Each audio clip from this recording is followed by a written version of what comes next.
तो क्वेश्चन पहला दिया है, सीमा इस दर से कार्य करती है कि वह पूरा कार्य 28 घंटे में समाप्त कर सकती है, लेकिन इस दर से वह केवल 7 घंटे कार्य करती है। ठीक है, 28 घंटे में पूरा कार्य कर सकती है, इस हिसाब से वो मात्र 7 घंटे ही कार्य करती है। शेष कार्य वह 16 घंटे की दर से करती है। सीमा को पूरा कार्य करने में कितना समय लगा? ठीक है, 7 घंटे तो उसने 28 की दर से किया, शेष कार्य उसने 16 घंटे की दर से किया। तो पहले शेष कार्य निकाल लेंगे। शेष कार्य बराबर, देखो 28 घंटे में करना था तो 28, लेकिन वो 7 घंटे में कर चुकी है, तो 28 घंटे का 28 का ये चौथाई है, तो समझो 1/4 काम वो कर चुकी है। ठीक है, तो शेष काम कितना बचेगा? पूरा कार्य 1 होता है, 1 में से 1/4। ठीक है, क्योंकि 7, या आप ऐसे समझो कि शेष कार्य है, एक टोटल वर्क होता है माइनस कितना कर 7 घंटे, और कितना करना था? 28 करना था। ठीक है, कितना कर, अब घटा लेंगे, 7 एकम 7 चौक 28, तो 1 माइनस 1/4, तो ये हो जाएगा 4 एकम 4 में से 1 जाएगा 3/4। ये कार्य है, इतना कार्य उसे करना है अभी। फिर लिखा है कि शेष कार्य वह 16 घंटे की दर से करती है, यानी जो ये वर्क बचा है वो 16 घंटे के हिसाब से, तो कितना टाइम लगेगा? 3/4 और इनटू 16 घंटे, 4 से काट लेंगे, 4 चक्कू 16, तो 4 तियां 12, तो ये 12 घंटे में वो शेष कार्य कर लेती है। तो शेष कार्य 12 घंटे, और पहले कितने? 7 घंटे पहले। ठीक है, तो कुल कितने घंटे हो जाएंगे? 12 शेष कार्य में 7 ये, यानी 19 घंटे टोटल उसको लगे। कुल पूछा जाए तो 19 घंटे, शेष कार्य पूछा जाए तो 12 घंटे। तो ये आंसर हो जाएगा आपका। अगला क्वेश्चन लिया है, स्टॉपेज को छोड़कर बस की चाल 60 किमी पर आवर है, यानी जो उसकी स्टॉप जो होती है वहां पे अगर ना रुके तो उसकी चाल 60 किमी पर आवर है। स्टॉपेज सहित, यानी स्टॉप पर अगर रुकती है वो, तो बस की चाल तो 48 किमी पर आवर हो जाती है, क्योंकि स्टॉपेज में रुकना पड़ता है। या बस प्रत्येक घंटे कितने मिनट रुकती है। ठीक है, ये सारे एग्जाम में आए हुए क्वेश्चन है। अभी जो एग्जाम हुआ है कांस्टेबल का, उसी में आए हुए हैं सारे प्रश्न। तो इसका फार्मूला होता है समय बराबर चालों में अंतर, और अपान में होता है उसकी जो नियत चाल है। ठीक है, या बिना रुके चाल या नियत चाल, बिना रुके चाल ये होता है। और जो ये मान आता है घंटे में आता है ये, और उसके फिर मिनट पूछे जाए तो मिनट बना लेंगे। तो चालों में डिफरेंस कितना है? 60 है स्पीड उसकी, लेकिन रुक के चलती है, रुक के स्टॉप सहित, तो 48 रह जाती है, इसमें डिफरेंस 12 का है। अपन बिना रुके चाल उसकी 60 है। ठीक है, तो ये घंटे बन जाएंगे। तो घंटे से हमको मिनट बनाने के लिए क्या करेंगे? 60 से हम गुणा कर देंगे तो मिनट बन जाएंगे। 60 कट गया तो 12 मिनट आ गया, 12 मिनट इसका राइट आंसर होगा, 12 मिनट। तो प्रत्येक घंटे कितने मिनट रुकती है? 12 घंटे, वो प्रत्येक घंटे 12 मिनट रुकती है। अगला प्रश्न है, यक्ष एक कार्य का 1/4 भाग 3 दिन में तथा वाई उस कार्य का 1/6 भाग 4 दिन में कर सकता है। यक्ष और वाई मिलकर, यानी ये तो दिया है किस हिसाब से कर सकते हैं, लेकिन करते यक्ष और वाई मिलकर 6 दिन तक ही कार्य करते हैं, और शेष कार्य जेड है वो 8 दिन में करता है। बताओ वाई और जेड वही कार्य कितने दिनों में कर लेंगे। ठीक है, तो यक्ष जो है 1/4 भाग 3 दिन में करता है, तो यक्ष पूरा कार्य कितने दिन में करता होगा? यक्ष पूरा कार्य 4 तियां 12, यक्ष 12 दिन में करता है। ठीक है, और वाई 1/6 भाग 4 दिन में, तो वाई पूरा कार्य कितने दिन में करता होगा? 6 और 4 की मल्टीप्लाई करें 24, वाई वही कार्य 24 दिन में कर सकता है। अब यहाँ पे इन्होंने क्या किया है, यक्ष और वाई ने 6 दिन तक काम किया। ठीक है, तो पहले यक्ष और वाई का, यक्ष प्लस वाई का हम 1 दिन का काम निकालेंगे। 6 दिन का निकाल रहा है तो 6 दिन का काम। ठीक है, 6 दिन का काम, यानी इसका 1 दिन का काम होता है, तो लिखते हैं अब 1/यक्ष का 1/12 हो जाएगा, वाई का, या ऐसे आप कर लो, देखो यक्ष का 1 दिन का 1/12, 2 दिन का 2/12, इस प्रकार 3 दिन का 3/12, तो 6 दिन का 6/12 हो जाएगा, 6/12 प्लस वाई का भी 6 दिन का कितना हो जाएगा? 6/24 हो जाएगा, 6/24 हो जाएगा। अब इसको सॉल्व कर लेंगे, 24 हो जाएगा एलसीएम, 12 दूनी दुछंग 12 प्लस 24 एकम 6, यानी 18/24 6 3 18 6 4 24, तो 3/4 कार्य इन्होंने 6 दिन में कर लिया।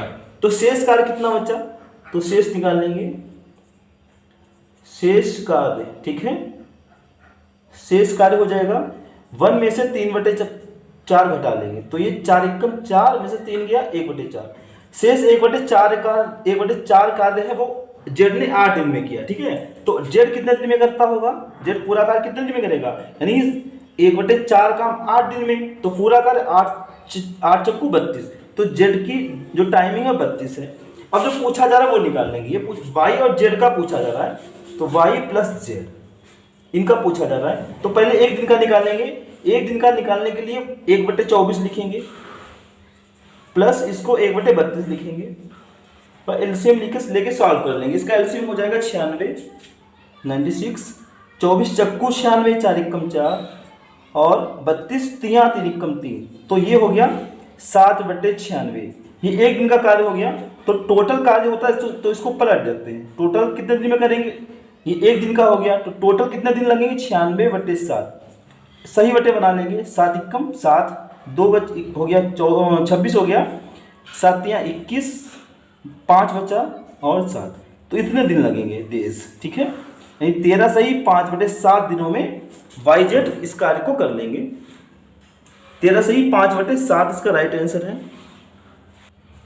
अगला क्वेश्चन ये है, एक धावक 14 मीटर त्रिज्या वाले एक वृत्ताकार मैदान के 8 चक्कर लगाने में 2 मिनट 56 सेकेंड का समय लेता है, उसकी चाल क्या होगी। तो चाल का फार्मूला आपको पता ही है, चाल बराबर होता है दूरी बटे समय, चाल बराबर दूरी बटे समय, ठीक है, ये चाल का फार्मूला होता है। तो यहाँ पे दूरी यानी एक जो वृत्त होता है उसमें एक चक्कर एक परिधि के बराबर होता है, एक चक्कर में एक परिधि के बराबर होगा दूरी, और 8 चक्कर में तो 8 परिधि के बराबर, तो हो जाएगा दूरी कितनी होगी 8 इंटू परिधि, परिधि का फार्मूला होता है 2πr, तो 2 और पाई की वैल्यू होती है 22/7 और इंटू आर, आर का मान कितना है, यहाँ पे 14 है मीटर त्रिज्या है, तो ये हो जाएगा आर का मान, तो ये दूरी हो गई। 8 चक्कर में दूरी का मान होता है 8 परिधि के बराबर, यानी 8 2πr, ठीक है, ये दूरी हो गई अपान। समय डालना है, समय जब ये मीटर में है तो समय, जब ये मिनट वो मीटर में दिया तो ये भी टाइम है, सब सेकेंड में देंगे हम, तो 2 मिनट 56 सेकेंड, टोटल सेकेंड कितने होंगे, ये 120 हो गया, 120 सेकेंड और 56 ये, तो 176, 176 ये हो जाएंगे। अब सॉल्व कर लेंगे, ये देखो 8 से कट रहा है, 8 दूनी 16, 8 दूनी 16, ठीक है, और 22 से 22 कट गया, 7 दूनी 14, तो 2 दूनी 4, यानी कितना हो जाएगा 4 मीटर प्रति सेकेंड, 4 मीटर प्रति सेकेंड, ये उसकी चाल हो जाएगी 4 मीटर प्रति सेकेंड। और नेक्स्ट क्वेश्चन दिया है, सिंप्लीफिकेशन का आया हुआ एग्जाम में है question, 5 + 5 of 5 division 5 minus 13 division 5 minus 2 of 3 division 3 का मान ज्ञात करें। तो सबसे पहले आपको सॉल्व करते हैं, ये ऑफ दिया है तो ये पहले सॉल्व कर लेंगे, 2 दिया 6 हो जाएगा, ये कितना हो जाएगा 6 हो जाएगा, तो ये भी सॉल्व कर लेंगे, ये हो जाएगा 25 हो जाएगा, ठीक है, हो जाएगा। अब इसके बाद डिवाइडेशन को हल करेंगे, तो 3 से 6 को भाग करेंगे, इसको 3 से 6 को भाग करेंगे, कितना हो जाएगा 1 2 हो जाएगा, तो इधर का पूरा 2 आ गया, इधर कितना हो गया यहाँ पे लिख दे, ये 2 हो गया, 3 से काट दिया, ठीक, 6 भाग में। और भाग कहाँ पे हो रहा है, और 5 से देखो 25 में भाग हो रहा है, तो 5 से 25 को भाग करें कितना आएगा 5 आएगा, तो इस पूरे का सोल्यूशन कितना हो जाएगा 5 हो जाएगा, यहाँ का सोल्यूशन 5 हो गया और इधर का सोल्यूशन 2 हो गया। अब 13 में ही भाग हो रहा है 5 से, अब नोट कर लेंगे, 5 लिख लिया प्लस, और इस पूरे का हल कितना आया 5 आया, माइनस 13 दिया है और डिवाइडेशन में 5 है, तो इसको लिखेंगे 13 और अपान में 5 लिख लेंगे, ठीक, फिर माइनस का इधर कितना बचा हुआ है 2 बचा हुआ है, 2 बचा है। अब यहाँ पे जो जुड़ रहा है उसको जोड़ लेंगे हम, ये संख्या जुड़ रही है, 5 5 10 2 12, यानी सारी संख्या माइनस में ही है, 5 प्लस नहीं ये प्लस का है, 5 5 10 प्लस का हो गया, 10 में से 2 घट जाएगा क्योंकि ये प्लस के हैं ये माइनस के, तो ये तो हो जाएगा 8, 10 में से 2 घटे 8 बचा, और माइनस का 13/5 ये ऑलरेडी दिया है। अब इसका एलसीएम लेके सॉल्व कर लेंगे, ये हो जाएगा 40 हो जाएगा, और ये 5 होगा, ये -13 हो जाएगा। अब घटा लेंगे तो यहाँ पे बचेगा 27/5, 10 में से 3 जाएगा 7, 4 और 3 में से 1 जाएगा 2, तो 27/5 इसका राइट आंसर होगा। 27/5 इसका करेक्ट आंसर है। अगला क्वेश्चन ये है, एक चुनाव में 2 उम्मीदवार चुनाव लड़ रहे थे। विजेता को 48% वैध मत मिले, उसके प्रतिद्वंदी को 32% वैध मत मिले। वह 21,000 मतों से चुनाव हार गया। कुल मतों की संख्या बताओ। जो वैल्यू दी है 21,000 मतों की संख्या, यानी ये हार जीत दी है 21,000 की, तो हार जीत कितने की हो रही है? 21,000 वोटों से हारा है। और परसेंट में कितने से हारा है, ये घटा लेंगे तो 32 और ये 48 से, ये हो जाएगा 8 में से 2 गया, ये मिस्टेक तो नहीं यहाँ पे कुछ, 32 से यहाँ पे कुछ और है, यहाँ पे 34 है, ये 32 नहीं, यहाँ पे 34 है ये, ठीक है 34 है। तो इनका डिफरेंस कितना है? 8 में से 4 गया 4 और यहाँ 4 में से 3 गया 1। परसेंट में 14% से हार हो रही है उसकी, ठीक है। अब कुल मतों की संख्या, कोई भी अपने आप में कुल होता है 100% होता है, तो 100% का मान निकालना है। अब सॉल्व कर लेंगे इसे। 7 से देखो दोनों संख्या कट रही है, 7 दूनी 14, 7 से काटेंगे 7 तियां 21 और 000, 2 से काटेंगे तो ये हो जाएगा 2 पंचे 10 0। अब मल्टीप्लाई कर लेंगे, 5 या 15 हो जाएगा, और कितने जीरो है? 1 ये और 3 ये, 1 2 3 4 जीरो, यानी 1,50,000। कुल मत कितने हैं? 1,50,000 है। नेक्स्ट क्वेश्चन दिया हुआ है, एक वस्तु को 630 में बेचने पर 12.5% की हानि होती है। यदि वस्तु को 840 रुपये में बेचा जाए तो उसका लाभ या हानि प्रतिशत बताओ। अब 630 में बेचते हैं तो 12.5% की हानि होती है। फिर अगर 840 में बेचे तो उसको लाभ होगा या हानि होगा, अगर होगा तो कितने परसेंट होगा? तो इसको फ्रैक्शन मेथड से लगाएंगे, ठीक है। 12.5% की फ्रैक्शन होती है 1/8 होती है। ऊपर वाली वैल्यू ये हानि है तो ये तो लॉस हो जाएगा, ये लॉस है, 1 का लॉस हो रहा है, और ये सीपी होता है, ठीक है। जो कैलकुलेशन है वो है लॉस और प्रॉफिट की, वो हम सीपी पर निकालते हैं। तो अपन ने सीपी 8 हो गया, और 8 में मान लो कोई चीज खरीदी, 1 पे हमने नुकसान पे बेचा, तो एसपी कितना हो जाएगा? 7 ही तो हो जाएगा, यानी 8 रुपए की चीज 1 हमने हानि उठा के बेचा तो 8 में से 1 कम हो गया, 7 में बेचा। अब जो वैल्यू दी है वो लिख लेंगे, 630 है, 630 में बेचा, ये सेलिंग प्राइस है, तो यहाँ पे सेलिंग प्राइस 7 है। और हमें क्या निकालना है? Cost price. पहले कॉस्ट प्राइस निकालेंगे, कॉस्ट प्राइस कितनी है? 8 है, तो 7 में 63 और ये हो जाएगा 8 में 72, यानी 720। ये आया है क्रय मूल्य, ठीक है, क्रय मूल्य हो गया, क्रय मूल्य तो आ गया। लेकिन हमें निकालना है कि लाभ यह हुआ कि हानि हुआ, वो भी कितना। तो 720 रुपए की चीज वो कितने में? 840 में बेच रहा है। ये 720 की चीज कितने में? 840 में बेचे अगर, तो कितना प्रॉफिट होगा? तो प्रॉफिट ही तो होगा, तो लाभ होगा। लाभ परसेंट निकाल लेंगे, कितने का लाभ हो रहा है? 720 की चीज 840 में 120 का हो रहा है, यानी होता लाभ बटे क्रय मूल्य कितना? 720 है, और परसेंट के लिए गुणे में 100 करते हैं। अब काट लेंगे, 0 से 0 कट गया, 52 72, फिर 2 से काटेंगे 2 तियां 2 पंचे 10 0, 50/3। अब इसको सही बटे में बना लेंगे, तो 3 से 50 को जब भाग करेंगे तो आ जाएगा 16 सही 2/3%। इतना उसे प्रॉफिट होगा, 16 सही 2/3% का उसे लाभ प्रॉफिट होगा। अगला क्वेश्चन है, 4 संख्याओं का औसत 60 है और पहली संख्या अन्य संख्याओं के योगफल की 1/3 है, ठीक है, 1/3 है, यानी तिहाई है। तो पहली संख्या ज्ञात करो। जब संख्याएं दी हो और उसका औसत दिया तो उसकी जो हम गुणा करते हैं तो योग आ जाता है, यानी 4 संख्याओं का योग कितना हो जाएगा? 4 संख्याओं का योग बराबर होता है औसत गुणे संख्या, तो औसत 60 है, ये 4 है, 4 6 24 240, ठीक है। 4 संख्या उनका योग 240 गुणा करके आ गया।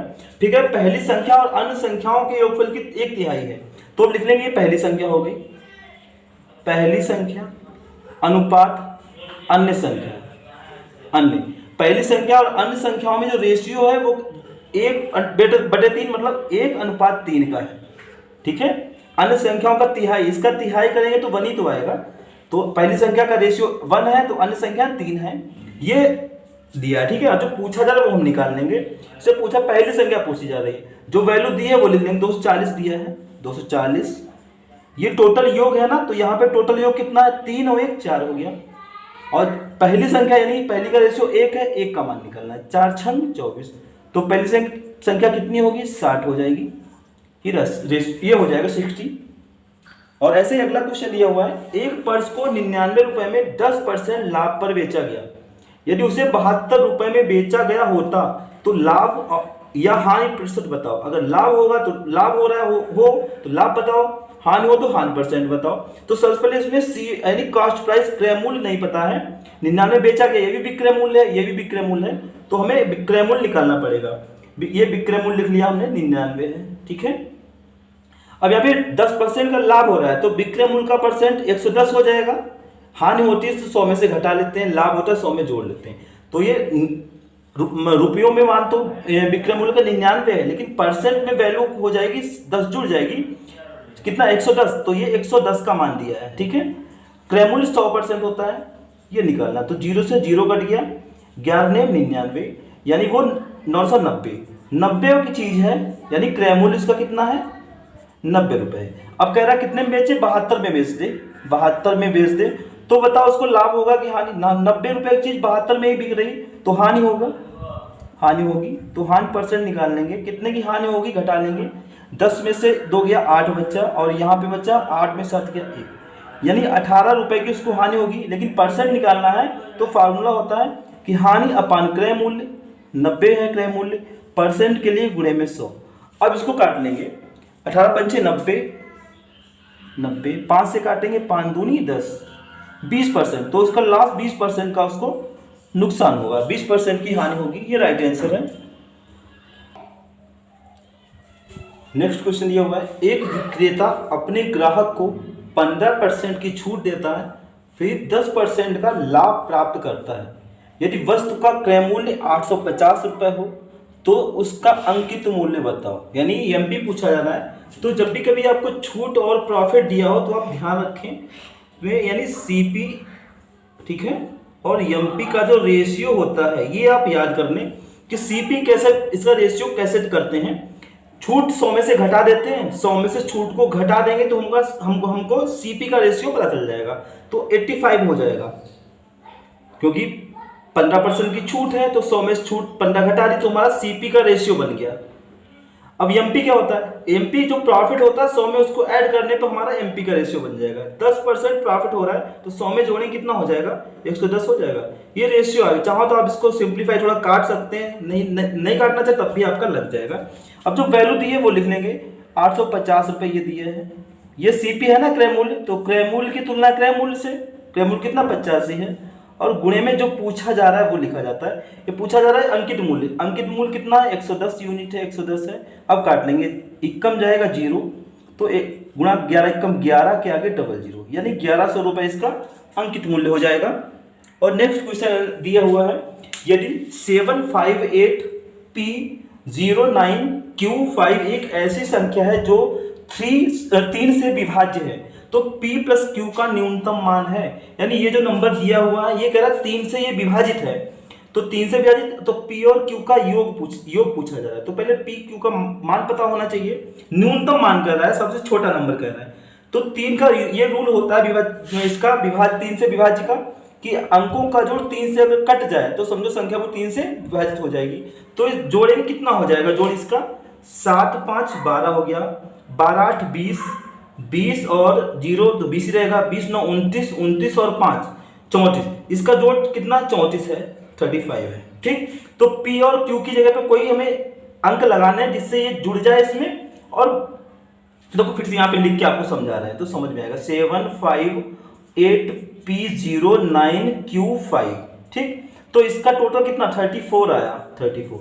तो P और Q ये है, यहाँ पे इनकी वैल्यू कितनी ले लें, सबसे कम करें, अगर 0 0 लिखेंगे तो 34 में ये जोड़ेंगे 34 ही रहेगा, 34 तो 3 से कटता नहीं है। तो मान अगर हम 1 1 ले लें, P की वैल्यू 1 और Q की वैल्यू 1, क्योंकि न्यूनतम कह रहा है तो पहले 0 से चलेंगे, फिर 1, फिर 1 पे नहीं आएगा, फिर 2 को रखेंगे, तो अब कितना 34 35 36, टोटल 36 हो जाएगा। और 36 3 से कट जाता है तो समझो P की वैल्यू कितनी हो गई, 1 हो गई, और Q की वैल्यू कितनी हो गई, 1 हो गई। मिनिमम पूछा जा रहा है तो 1 1 हो गया। तो P प्लस Q कितना हो जाएगा, P प्लस Q हो जाएगा 1 + 1 = 2, तो 2 आंसर इसका राइट हो जाएगा। अगला प्रश्न है, हेडफोन के एक जोड़े का अंकित मूल्य 1600 रुपये है, उसे 1450 में बेचा जाता है, छूट परसेंट दशमलव के 2 स्थानों तक ज्ञात करो। तो छूट परसेंट का जो फार्मूला होता है, छूट परसेंट बराबर छूट, 1600 की चीज़ 1450 में बेची जा रही है, कितने की छूट मिल रही है, 150 की छूट मिल रही है, और अपान में होता है एमपी यानी अंकित मूल्य, किस में छूट मिल रही है, 1600 पे मिल रही है, 1600 परसेंट के लिए गुणे में 100। अब सॉल्व कर देंगे, 2 जीरो से 2 जीरो कट गया, 2 से इसको काटेंगे 75 आएगा, 2 से इसको काटेंगे 8। अब 8 से 75 भाग करेंगे और दशमलव के 2 स्थान तक आंसर निकालना है। तो ये हो जाएगा 8 ने 72, पॉइंट लगाया, 0 बढ़ाया, 8 तियाँ 24, ठीक है, बचेगा 6, पॉइंट लगा, 0 बढ़ जाएगा, फिर हो जाएगा 8 सत्ते 56, 8 सत्ते 56, और यहाँ पे बचेगा 4, 2 स्थान तक 9.37 आया है, ठीक है। लेकिन अगर यहाँ का ये जिसे भाग देते हैं, भाजक से अगर शेषफल आधा हो या आधे से ज़्यादा हो तो इसमें 1 जोड़ दिया जाता है, अगर आधे से कम है तब तो यही आंसर होगा। लेकिन 8 का आधा 4 होता है तो रिमाइंडर 4 बचा हुआ है, तो इसका आंसर हो जाएगा 9.38, यानी 9.38% ये आंसर हो जाएगा। ऐसे अगला क्वेश्चन दिया हुआ है, 14,175 की राशि, यानी टोटल इतने रुपए हैं 14,175, ए बी तथा सी के बीच ये रेशियो दिया है, इस रेशियो के अनुपात में बांटा जाता है। ए तथा सी के हिस्सों का अंतर, यानी ए और सी के जो रुपये होंगे, हिस्सा होगा, उनमें डिफरेंस पूछा जा रहा है। तो ये रेशियो दिया फ्रैक्शन में दिया है, इसको सही करके बना लेंगे। तो रेशियो इसके एलसीएम ले लेंगे, 6 पंचे 30 एलसीएम हो जाएगा, ठीक। हर से इसको डिवाइड करेंगे, जो आएगा उसको अंश से हम मल्टीप्लाई कर लेंगे, 3 दशामन 10 दूनी 20, 3 से भाग किया 10 आया, 10 दूनी 20 हो गया, 5 से भाग करेंगे, 5 छक्का 30, 6 तियाँ 18 हो गया। ऐसे 6 से इसको डिवाइड किया, 6 पंचे 30, 5 25। तो ये रेशियो जो ऊपर दिया है, ये रेशियो हमारा निकल के आ गया, ए बी और सी, ये हो गया ए का, ये बी का और ये सी का हो गया। अब क्या निकालना है, जो वैल्यू दी है पहले वो लिखेंगे, 14,175 ये यहाँ पे दे रखा है, टोटल रुपए हैं, तो टोटल इनका सभी का भाग कितना हो जाएगा, टोटल है, टोटल की कंपेयर टोटल से करेंगे, 8 5 13 का 3 और 1 बचा, 2 1 3 1 4 2 6 63 हो गया। अब कंपेयर वही करते हैं जो ये मान दिया, ये तीनों का योग है, तीनों में भी यही बटेगा, तो यहाँ पे तीनों का योग ये कर लिया, 63 हो गया। और गुणे में जिसका जो पूछा जा रहा है, ये कह रहा है ए था सी के हिस्से में अंतर, ए और सी में डिफरेंस कितने का है, 20, और ये 25 से 5 का डिफरेंस है, तो इतने का मान निकालना है। तो 63 से इसको पहले भाग कर लेंगे, 63 से 14,175 को भाग करना है, और जो आएगा उसको हम 5 से गुणा कर देंगे। तो 63 से जब इसको भाग करेंगे तो आएगा 225, ठीक है। इससे इसको भाग करेंगे, कितना आएगा, 225 आएगा, यहाँ पे लिख रहे हैं 225, और ऊपर क्या बचेगा, 5 बचेगा, तो इसकी मल्टीप्लाई कर लेंगे, तो ये हो जाएगा 5 25, 5 दूनी 10, 2 12 का 2, 5 दूनी 10 से 11, तो जो आंसर होगा कितना हो जाएगा, 1125 रुपये का ए और सी के हिस्सों में डिफरेंस होगा, 1125 करेक्ट आंसर।